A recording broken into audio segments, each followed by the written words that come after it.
Assalamualaikum warahmatullahi wabarakatuh. Perkenalkan, nama saya Yuni Yasari, NIM B2406142, kelas A02, salah satu mahasiswa dari Universitas Megabuana Palopo. Video kali ini saya akan menjelaskan edukasi upaya preventif dan promotif IMS pada perimenopause. Pertama, kita harus tahu apa itu perimenopause.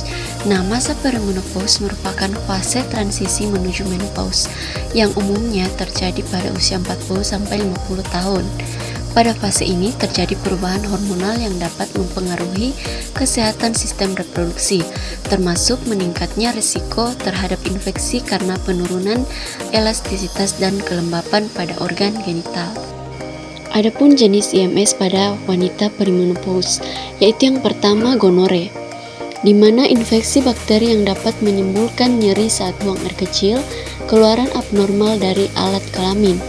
Yang kedua, chlamydia, infeksi bakteri yang sering tidak menimbulkan gejala pada awal infeksi, tetapi dapat menyebabkan nyeri saat buang air kecil, keluaran abnormal, dan nyeri pada rahim.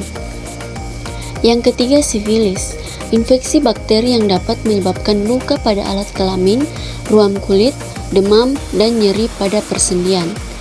Kemudian yang keempat, trichomoniasis, infeksi parasit yang dapat menyebabkan keluaran abnormal dari vagina, gatal-gatal, dan nyeri saat buang air kecil. Yang kelima yaitu herpes genitalis. Nah, infeksi virus yang menyebabkan luka berair pada alat kelamin dan sekitar anus.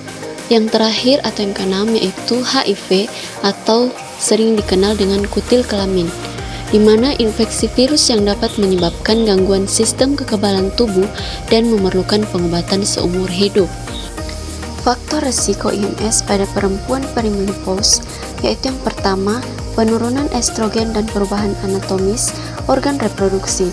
Yang kedua, aktivitas seksual tanpa perlindungan. Kemudian yang ketiga, kurangnya pengetahuan tentang IMS. Dan yang keempat, tidak melakukan pemeriksaan kesehatan secara berkala. Adapun upaya preventif dalam pelayanan pencegahan IMS pada perimenopause yaitu yang pertama, dengan melakukan edukasi dan penyuluhan tentang IMS. Yang kedua, deteksi dini, bisa melakukan screening IMS dan melakukan pap smear. Yang ketiga, pencegahan penularan dengan menghindari kontak ganti pasangan dan penggunaan kondom yang benar. Kemudian upaya promotif yaitu yang pertama, promosi kesehatan seksual. Yang kedua, peningkatan pengetahuan dengan melakukan pelatihan kader kesehatan di masyarakat untuk memberikan edukasi tentang IMS. Kemudian yang ketiga, penguatan jaringan dukungan, di mana dengan memastikan wanita perimenopause memiliki akses mudah ke pelayanan kesehatan reproduksi dan IMS. Kesadaran IMS pada usia perimenopause yaitu yang pertama, penurunan produksi estrogen membuat vagina lebih rentan terhadap infeksi. Yang kedua, wanita usia perimenopause sering menganggap IMS hanya relevan untuk usia muda. Yang ketiga, risiko IMS meningkat karena rendahnya kesadaran dan pemeriksaan rutin.